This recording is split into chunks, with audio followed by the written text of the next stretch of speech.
कमळी मालिकेच्या लेटेस्ट प्रोमोमध्ये आता आपल्याला असं बघायला भेटणार आहे मित्रांनो की कमळी ही नुकतीच ऋषीच्या घरी झालेल्या पार्टीमध्ये कॅटरिंगचं काम केल्यानंतर आता त्या निघालेले असतात। तेव्हा अनिका आडवी येते। अनिका त्यांचा परत एकदा इन्सर्ट करते आणि परत एकदा सांगते की इथून तुमचा बोऱ्या बिस्तर उचला आणि तुम्ही तुमच्या गावाला परत जा। त्यानंतर रात्र झालेली असते आणि या दोघी रस्त्याने जात असताना तेव्हा तिथेच उभे असलेले काही गुंडांना त्या दोघी जणी दिसतात आणि त्या दोघी जणी एकट्याच आहेत याचाच फायदा घेऊन ते गुंड यांची छेड काढायला बघतात आणि मग तेव्हा ही गुंड कमळी आणि निंगीच्या मागे लागतात आणि मग पुढे काय होणार आहे हे सगळं आपण आजच्या एपिसोडमध्ये बघणार आहोत। मित्रांनो, व्हिडिओ शेवटपर्यंत नक्की बघा। तर मित्रांनो, कमळी मालिकेमध्ये बघायला भेटतं इकडे ऋषी कमळी आणि निंगीला शोधण्यासाठी रेल्वे स्टेशनला पोहोचलेला असतो। त्याला आशा असते की त्या दोघी तिथेच असतील आणि त्याला भेटतील। तो संपूर्ण स्टेशनवर त्यांची शोधाशोध करतो पण त्या कुठेच दिसत नाहीत। यामुळे तो खूप परेशान आणि अस्वस्थ झालेला असतो। त्याला कळत नाही की त्या दोघी नेमक्या कुठे गेल्या असतील। तेवढ्यातच त्याच्या मोबाईलवर त्याच्या आईचा नयनताराचा फोन येतो। नयनतारा अतिशय कठोर आवाजात त्याला विचारते, ऋषी तू कुठे आहेस? इकडे पार्टी सुरू झाली आहे आणि तू अजून पोहोचला नाहीस। आत्ताच्या आत्ता तिथून घरी ये। ऋषी तिला समजावण्याचा प्रयत्न करतो की त्याला या पार्टीमध्ये अजिबात रस नाही आणि तो एका महत्त्वाच्या कामात आहे, त्यामुळे लगेच येऊ शकत नाही। पण नयनतारा त्याला स्पष्टपणे बजावते, हे बघ ऋषी, तुला पार्टीला यावंच लागेल। जर तू नसलास तर पार्टीत आलेले लोक तुला विचारतील आणि मग गोंधळ होईल। माध्यमांमध्ये ब्रेकिंग न्यूज बनेल की आपल्या कुटुंबात काहीतरी मतभेद आहेत आणि त्यामुळे आपल्या परिवाराची बदनामी होईल। त्यामुळे तू जिथे कुठं असशील तिथून लवकरात लवकर इकडे ये। आईच्या या सततच्या आणि कठोर दबावामुळे ऋषीला नाईलाजाने पार्टीत जाण्याचा निर्णय घ्यावा लागतो। तरी त्याचे मन कमळी आणि निंगीच्या चिंतेत गुंतलेले असते। आईच्या सांगण्यावरून ऋषी अखेर घरी पोहोचतो आणि पार्टीमध्ये येतो। त्याला पाहताच त्याचे वडील त्याला विचारतात, अरे कुठं होतास? आम्ही किती वेळ झालं तुझी वाट बघत आहोत। ऋषी फक्त एक स्मित हास्य करतो आणि पुढे जातो। समोर अनिका उभी असते। ऋषीला पाहताच तिच्या चेहऱ्यावर आनंद आणि उत्साह दिसतो। ती त्याच्याजवळ येते आणि त्याला म्हणते, बघ ऋषी, मी किती वेळ झाले तुझी वाट बघत होते।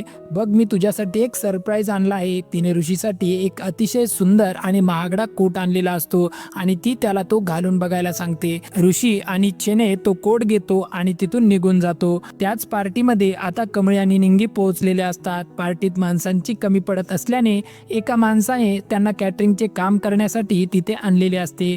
त्या माणसावर तो मॅनेजर ओरडत असताना त्याला या दोघी दिसतात आणि तो त्यांना काम देण्याचे ठरवतो। त्यानंतर त्या दोघींना हा माणूस सांगतो, जसं मॅनेजर साहेब सांगतात तसं करा।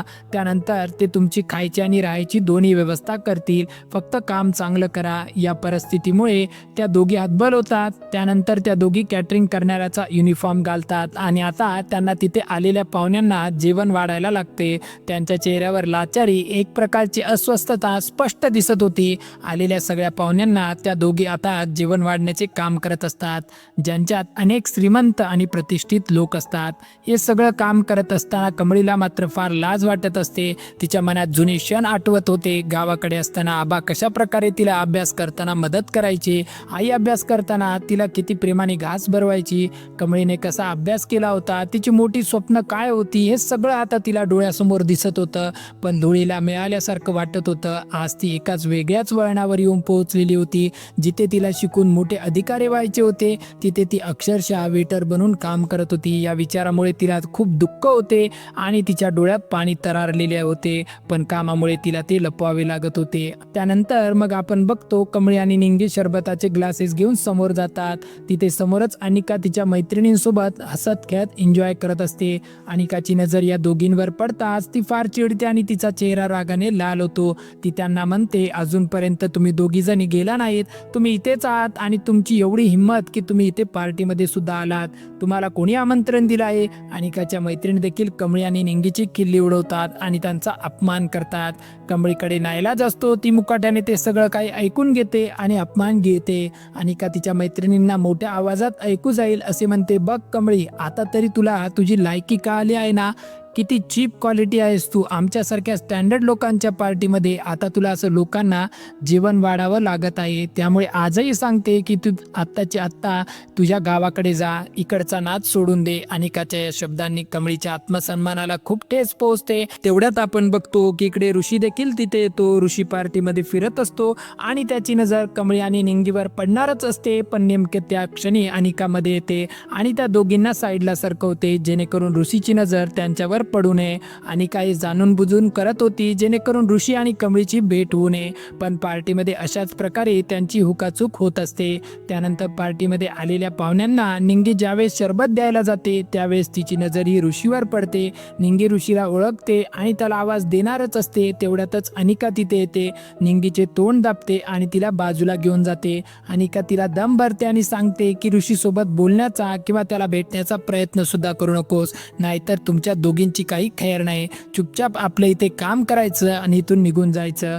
निंगीला काही बोलता येत नाही. अनिका तिथून गेल्यावर तिकडे कमळी येते आणि निंगीला विचारते काय झालं. त्यावर निंगी तिला सांगते की आपल्याला जो मुलगा गावाकडे भेटला होता ऋषी, ही त्याचीच पार्टी आहे, तो इथे आहे. हे ऐकून मात्र आता कमळीला धीर येतो. तिला वाटते की कोणीतरी आपल्या ओळखीचं इथं पार्टीमध्ये आहे आणि कदाचित त्यांची मदत होऊ शकेल. पण अनिकामुळे यांची भेट होऊ शकत नाही. शेवटी पार्टी संपते. कमळी आणि निंगीने दिवसभर काम केल्यामुळे त्यांना भूक लागलेली असते. पार्टी संपल्यानंतर त्या भांडी देखील घासतात. जेव्हा त्यांना भूक लागलेली असते आणि त्या जेवण घेण्यासाठी प्लेट वाढवून घेतात तेवढ्यात तो मॅनेजर तिथे येतो. मॅनेजर त्यांना पाहून चिडतो आणि म्हणतो अजून एवढी मोठी कामं पडली आहेत आणि तुम्ही इकडे मस्तपैकी जेवताय. मॅनेजर त्यांच्या हातातील तो ताट काढून घेतो आणि त्यांना उपाशीच ठेवतो. त्यामुळे मात्र कमळी आणि निंगीच्या डोळ्यात पाणी येतं. वरून मॅनेजर त्यांना खूप साऱ्या शिव्या देखील देतो, त्यांच्यावर ओरडतो आणि त्यांना अपमानित करतो. त्यानंतर ते आपले सामान म्हणजेच पेटी वगैरे उचलून बाहेर जाण्यासाठी निघतात. तेवढ्यात पुन्हा अनिका तिथे येते आणि त्यांना थांबवते. अनिका त्यांना म्हणते ऋषीला कॉन्टॅक्ट करायचा प्रयत्न सुद्धा करायचा नाही, चुपचाप इथून आता डायरेक्ट आपल्या गावाकडे जायचं. अनिकाचा आवाज आणि तिच्या डोळ्यातील क्रूरता पाहून त्या दोघी आणखीनच घाबरतात. अनिकाच्या धमक्या आणि दिवसभराच्या अपमानाने खचलेल्या कमळी आणि निंगी अखेर रस्त्याने जात असतात. रात्र झालेली असते. रस्ते पूर्णपणे निर्जन असतात आणि रस्त्याला कोणीच नसतं. तिकडे 2-3 गुंड उभे असतात. या गुंडांची नजर कमळी आणि निंगीवर पडते. त्यांना लक्षात येतं की यांच्यासोबत कोणीच नाही आणि या नवख्या मुली कुठल्या तरी गावाकडच्या दिसत आहेत. लगेचच ते त्यांची छेड काढू लागतात. घाबरलेल्या कमळी आणि निंगी तिथून पळ काढतात, पण गुंड त्यांचा पाठलाग करत त्यांच्या मागावर जातात. पण मग कमळी आणि निंगी एका गेटाजवळ जाऊन तिथे लपतात. सुदैवाने तिथे एक सिक्युरिटी गार्ड देखील असतो. त्या गेटच्या आड लपल्यामुळे गुंडांना त्या दिसत नाहीत. गुंड तिथे पोहोचतात पण त्या दोघी त्यांना दिसत नाहीत. तेवढ्यात सिक्युरिटी गार्ड उठतो आणि त्या गुंडांना तिथून हाकलून लावतो. अशा प्रकारे आता कमळी आणि निंगी मोठ्या संकटात सापडल्या आहेत, पण त्यांना तात्पुरता दिलासा मिळतो. आता या गुंडांच्या तावडीतून त्या कशा निसटणार? ऋषी आणि कमळीची खऱ्या अर्थाने भेट होणार की नाही? ऋषीला कमळी आणि निंगी संकटात आहे कळेल का? हे सगळं पाहणं आता फार इंटरेस्टिंग होणार आहे. आजचा व्हिडिओ तुम्हाला आवडला असेल तर व्हिडिओ लाईक नक्की करा. मालिकेचे अपडेट लवकरात लवकर मिळवण्यासाठी आमच्या चॅनलला सबस्क्राईब करून ठेवा. मित्रांनो, कमळी या मालिकेचे रोजच्या रोज इथे नवीन प्रोमो अपडेट होतात, त्यामुळे आमच्या चॅनलला सबस्क्राईब करून बेल आयकन दाबा आणि लवकरात लवकर नवीन प्रोमो बघत राहा. आता भेटू पुढच्या व्हिडिओमध्ये.